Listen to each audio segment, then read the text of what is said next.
बिस्मिल्लाहिर्रहमानिर्रहीम। अस्सलाम वालेकुम नाज़रीन। इरफान हाशमी आपको अपने शो में लंदन से खुशामदीद कहता हूँ। व्यूअर्स, पाकिस्तान के अंदर एक अखबार में खबर लगी, गिलानी कार्ड खेला जा रहा है। ये गिलानी कार्ड है क्या? इस पर आज मैं तफसील से बात करूंगा। और जरदारी साहब ने राब्ता किया है नवाज शरीफ साहब से लंदन में, और मौलाना फजल रहमान से भी राब्ता हुआ है। और राब्ते में क्या कहा गया है ये भी आपके सामने रखेंगे, और किस किस्म की मदद मांगी गई है। और अब जो सेनेट के इलेक्शन होने जा रहे हैं, वहां पर होगा क्या? यूसुफ रज़ा गिलानी के मुकाबले में हफीज शेख साहब, और कितने बड़े कैंडिडेट हैं, कैसा मुकाबला होगा? और अब ऐसा ख्याल क्यों आया, जब वो समझते हैं कि नेशनल असेंबली के अंदर ऑपोजिशन की इतनी बड़ी स्ट्रेंथ नहीं है, लेकिन इसके बावजूद तमाम कोशिश की जा रही है यूसुफ रज़ा गिलानी को जिताने के हवाले से। बहुत ही अहम नुक्ते हैं एक senate election show off hands का, जिस पर हम अब बात करेंगे और उसे कंपेयर करेंगे इस इलेक्शन के हवाले से यूसुफ ज़ा गिलानी का और हफीज शेख का जो मुकाबला होने जा रहा है। इसके बाद अगर तहरीक अदम एतमाद लाई जाती है, तो दोनों में क्या मुमासलत है, किस तरह चीजों को चेक किया जा रहा है। अंग्रेजी में वो कहा जाता है ना कि जरदारी साहब इज टेस्टिंग द वाटर्स, तो जरदारी साहब is actually testing the waters. कुछ लोग अपने टेस्ट करवाने बरतानिया आए, वापस नहीं गए। जरदारी साहब अब दूसरे टेस्ट जो हैं वो करने चाह रहे हैं, और इनका ताल्लुक जो है वो आपके और पाकिस्तान के और हमारे ऐवान से है। हमारे साथ अजहर सदीक साहब मौजूद हैं। सदीक साहब, मैंने सही कहा, इज टेस्टिंग द वाटर्स? बिल्कुल ऐसा ही है, he is testing in the waters. और सिर्फ वो ही नहीं, जो कि आपको पता है जरदारी सब पे भारी एक ये नारा आपके सामने है। और पीडीएम का सारा काम जो है ना, सारे हालात और वाकयात वो हाईजैक कर लिया उन्होंने। यूसुफ रज़ा गिलानी को कैंडिडेट देने के बाद और बाकायदा जो मजबूर भी किया था, आपको पता है बाकी तो सेनेट के इलेक्शन की तरफ जा नहीं रहे थे, पहले इस्तीफे देने की तरफ बातें जा रही थी। और हम आपने प्रोग्राम जब किया था कि इस्तीफे नहीं देंगे, तो वो आसिफ रजा यूसुफ रजा गिलानी, सॉरी आसिफ जरदारी साहब ही थे जिन्होंने उनका सबका ज़हन बदला।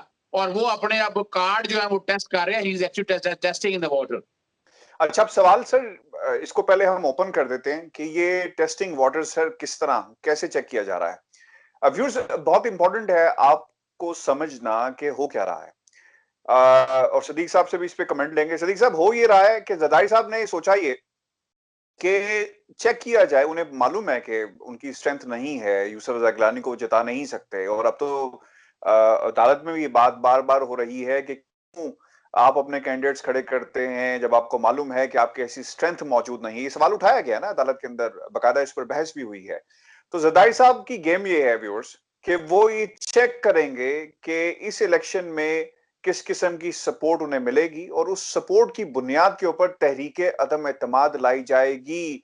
इस बात का फैसला किया जाएगा कि कितनी सपोर्ट मौजूद है। लेकिन सबसे इंपॉर्टेंट बात जो मैं अजहर सदीक साहब के सामने रखूंगा, सदीक साहब, यहां पर मामला है शो ऑफ हैंड्स का, कि कोई बिक ना जाए, कोई वोट खरीद ना ले, कोई वोट बेच ना दे।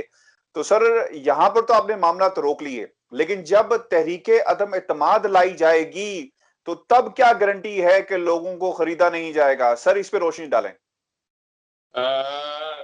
बहुत शुक्रिया इरफान हाशमी साहब। देखिए, बुनियादी तौर पर जो बात है ना, टेस्टिंग द वाटर को अगर सामने आप रखकर देखें, यूसुफ रज़ा गिलानी को उतारा ही इसलिए गया और पीडीएम का मुतफक्का कैंडिडेट बनाया गया नेशनल असेंबली के हवाले से, यानी कौमी असेंबली में से सादा अक्सरियत के वोट लेकर। वैसे तो देखें ना, ज़ाहिर अगर वोटों की पोजीशन देखें नेशनल असेंबली में, तो बहुत मुश्किल है यूसुफ रज़ा गिलानी का जीतना। और उसमें और हालात देख लें, आपके परेशानियां नजर आ रही हैं। इसीलिए जहांगीर तरीन साहब को भी मैदान में उतारा गया है। हफीज शेख साहब खुद भी मैदान में निकले हैं।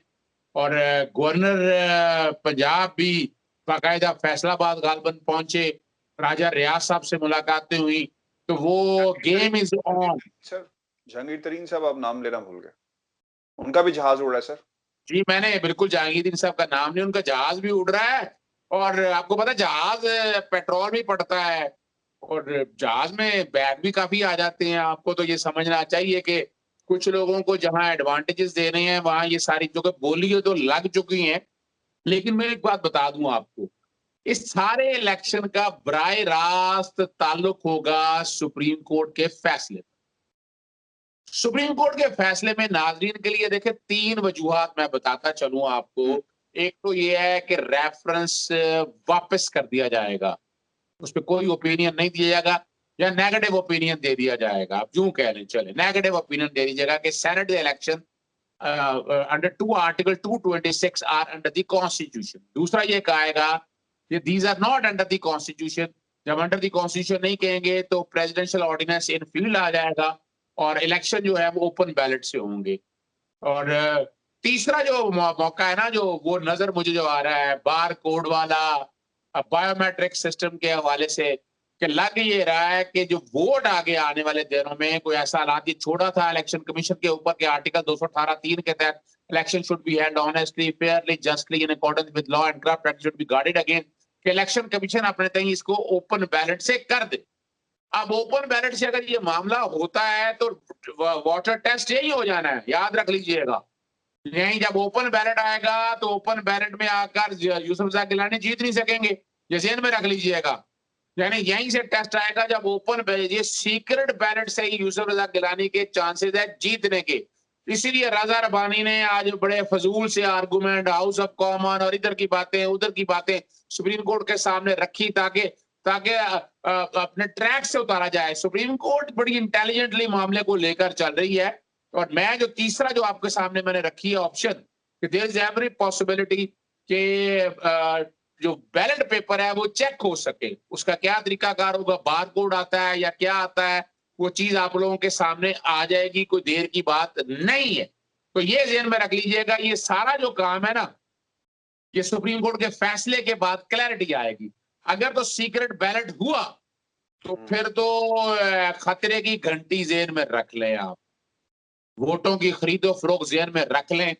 और वो भी टेस्ट नहीं होगा। उसके बाद बड़ा टेस्ट है ना, बड़ा टेस्ट ये है कि वोट ऑफ नो कॉन्फिडेंस। और वोट ऑफ नो कॉन्फिडेंस याद रखिएगा, आइन का आर्टिकल 95 है कि पूरी तरीकाकार की तरफ आ रहा था, बता दें वहां पर तो सीक्रेट बैलेटिंग नहीं होनी, वहां तो नहीं तो वहां पर भी वोट तो खरीदे जा सकते थे और वो ज्यादा खतरनाक बात थी।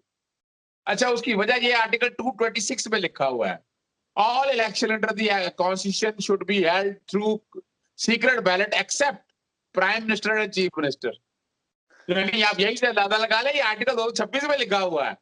तो 95 में ये है कि टोटल मेंबरशिप के 20% यानी 20% लोगों ने अगर हिसाब लगा लें 374 का, तो 20 20 40 और 20 60 और 14 के करीब 74 मेंबरान वो तो अवेलेबल हैं, वोट ऑफ नो कॉन्फिडेंस की रेजोल्यूशन ला सकते हैं। अब वो रेजोल्यूशन पास करनी है पर उसके लिए मेजॉरिटी होनी चाहिए, यानी 171 इतने होने चाहिए, और वो इनके पास है नहीं है। और वो शो ऑफ हैंड के जरिए होंगे, वो ओपन यानी बाकायदा लोग जिन्होंने वोट ऑफ कॉन्फिडेंस के खिलाफ वोट दिए होंगे, वो चेहरे नजर आ रहे होंगे आपको, वो कहाँ खड़े हैं, या हाथ खड़े होके, या उनको अपना असेंबली के एक चैम्बर के एक तरफ उन लोगों को कर देंगे, दूसरी तरफ उनको कर देंगे, और फिर वोट गिने जाएंगे और उससे बाद क्लैरिटी आ जाएगी। तो यानी आसफ अली जरदारी साहब, और अगर आप देखा जाए कि साथ लॉन्ग मार्च का या धरने का भी टेस्ट हो रहा है यहाँ पर, आसफ अली जरदारी साहब ने बहुत बड़ा अपने जिम्मेदारी ले तो ली है, और उसके लिए बहुत बड़े बड़े कारोबारी हजरात फील्ड में उतार दिए हुए हैं उन्होंने। पैसा गवर्नमेंट तो सामने नहीं लगाएगी, वही इन्वेस्टर पैसा लगाएगा, जिसने इन्वेस्टर ने केपीके के अंदर पैसा वो सारा पीपल्स पार्टी के 2 कैंडिडेट को जिताने के लिए किया। तो ये मामले आपके सामने आने वाले दिनों में। पैसा ना किसी जहाज में और ना किसी पाकिस्तान की तिजोरी में, पैसा सर बाहर दिया जाएगा, पैसा दुबई में दिया जाएगा, पैसा अमेरिका में दिया जाएगा, पैसा बर्तानिया में दिया जाएगा। तो पैसा सर पाकिस्तान में नहीं कोई देगा, याद रखिएगा। जो सिस्टम है, जो तरीकाकार, और मजे की बात यह है कि जो फ्रंटमैन है, मुझे तो लगता है कि ज्यादा एक्टिव हो जाएंगे, इनकी वैल्यू जरा ज्यादा बढ़ जाएगी, क्योंकि फ्रंटमैन आप जब हमेशा याद रखें ना, जो कमीशन एजेंट होता है या दलाल जो होता है उसकी वैल्यू बड़ी होती है हमेशा यानी टेबल टर्न करने में उसका किरदार बहुत होता है। और आपको पता है इन सियासी जमातों के करीब कमीशन एजेंट आम फिर रहे हैं, बड़े बड़े सौदे पकड़े होते हैं ना, बड़े बड़े कॉन्ट्रैक्ट पकड़े होते हैं। इस वक्त भी नवाज शरीफ की इसहाक डार की रोजाना किसी ना किसी मुलाकात में, चाहे हुसैन हक्कानी की शक्ल में मुलाकातें हो रही हो, या किसी और लोगों की शक्ल में मुलाकाती हूँ। आजकल वो कुछ लोग तो सामने आ जाते हैं ना, बरसाती कीड़े होते हैं, एकदम सामने आते हैं, तो वो तो मैदान के अंदर मौजूद है और उसके हवाले से पूरी तैयारियां राब्ते के अंदर मौजूद है।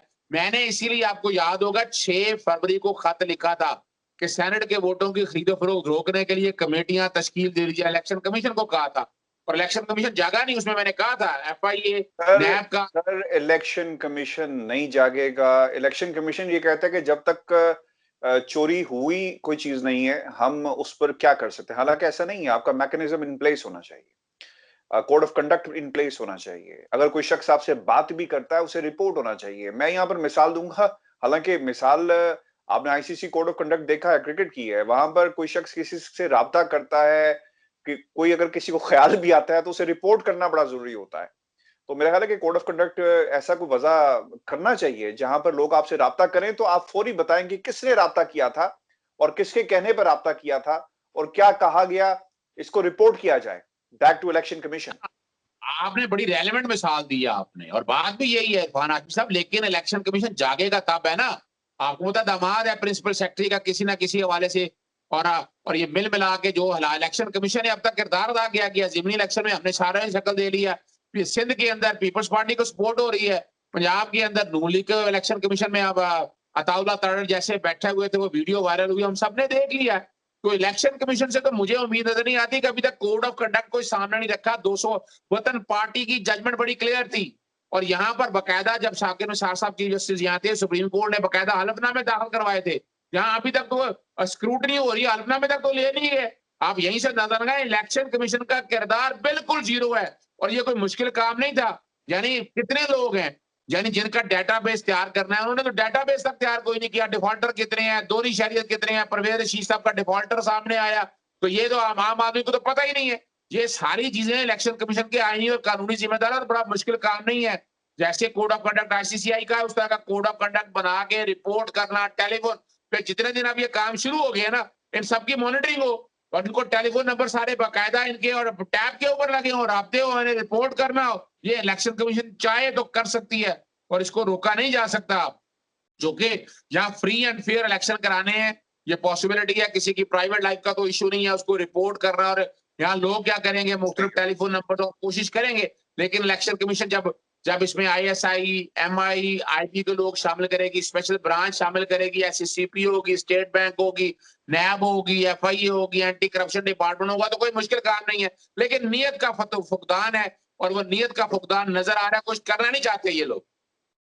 व्यूअर्स, ये हमारा आज का एक मुख्तसर सा शो था और गिलानी कार्ड असल में है क्या और ये क्यों इस वक्त खेला गया है जरदारी साहब की तरफ से, वो हमने आपके सामने हकीकत रख दी। और अब कोशिश की गई है, जो राब्ता हुआ है गिलानी साहब के हवाले से आसिफ अली जरदारी का नवाज शरीफ के साथ और मौलाना फजल रहमान के साथ, वो चाहते हैं कि हर किस्म की सपोर्ट दी जा सके और आइंदा का लायमल भी इसी तरह तय किया जाएगा कि तहरीक अदम एतमाद कल को लाई जाती है तो उसका तरीकाकार क्या होगा और पाकिस्तान मुस्लिम लीग नून की स्ट्रेटेजी क्या होगी, और इसके अलावा पाकिस्तान पीपल्स पार्टी किस तरह खेलेगी, मौलाना फजल रहमान साहब किस तरह खेलेंगे। जी, आप कुछ कहना चाह रहे हैं? मैं सिर्फ बात सिर्फ मुख्तसर इतना करना चाहता हूं कि यहाँ देखे ना, यहाँ मोरालिटी की बात, स्टैंडर्ड की बात, सारा कुछ पता है तमाम सियासी जमातों को। सियासी जमात ना स्टेट्समैन को बनना चाहता है, नहीं, उन्हें कोई कंसर्न नहीं है। उन्हें कंसर्न है धां से धुंधली से जैसे मर्जी हो, हम आए आगे आए, हम ही डिलीवर करेंगे। डिलीवरेंस का हाल ये है कि पिछली तमाम सियासी जमातों ने हिस्ट्री उठाकर देख लें, डिलीवरेंस का हाल आपके सामने है, मेरा पाकिस्तान आपके सामने है। और ये लोग और ये अवाम को जागना है। अवाम ने जो आंखों पे पट्टी बांधी हुई है ना, कि इनके साथ आके खड़े होके हाथ बांध के, बड़े बड़े लीडर हाथ बांध के खड़े हुए हैं, इन्हें हाथ नीचे फेंकने होंगे और इन्हें सोचना पड़ेगा कि पाकिस्तान में स्टेट्समैन कैसे आएंगे और पाकिस्तान कैसे आगे तरक्की करेगा। सर, ये तो हालात ऐसे हैं, माफिया इस तरह काम कर रहे हैं कि वो कावे मुसावी को, डेविड रोज को, पता नहीं क्या क्या इस तरह दूसरे सबको कंट्रोवर्शियल बनाने के लिए लोग काम उन्होंने शुरू कर दिया हुआ है। तो यहाँ पर तो सर हालात ऐसे ही हैं। बहुत शुक्रिया अजहर सदीक साहब आपके वक्त का। वीर जी, हमारी आज की वीडियो थी, अपने कमेंट्स हमें जरूर भेजिएगा, सवाल भी भेजिएगा और मैं आपसे माजरत चाहता हूँ, आपके बहुत सारे हमें सवालात मौसूल होते हैं, कमेंट्स मौसूल होते हैं, हम उसका जवाब आपको नहीं दे पाते। बाज दफा हम उनसे जरूर पढ़ते हैं, ऑन बोर्ड लाते हैं। आपकी बहुत सारी सजेशंस भी मौजूद हैं जिसको हम समझते भी हैं और इस पर हम काम भी करते हैं। टेक्निकल वजूहात की बिना पर पिछले कुछ दिनों से जो क्वालिटी थी वीडियो की उसके लिए मैं माजरत चाहता हूं, लेकिन हमें से भी इम्प्रूव कर रहे हैं। अपना ख्याल रखिएगा, इजाजत दीजिए, अल्लाह ने के बाद।